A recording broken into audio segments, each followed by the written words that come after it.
Okay, I think I've done set the table enough. I think we're ready to dive into the text. I think we're well equipped to understand what's there. How do you feel about that?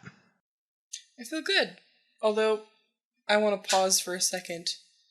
Why is there a slightly angry but cool bird in this painting? So I don't know the answer to this question. I mean, it's kind of useful because if we don't have some sort of context clues to identify who's in the painting, then this is just some old guy. This could easily be Isaiah, right? But the bird helps us identify him as John the Revelator. So I guess it's helpful in that sense.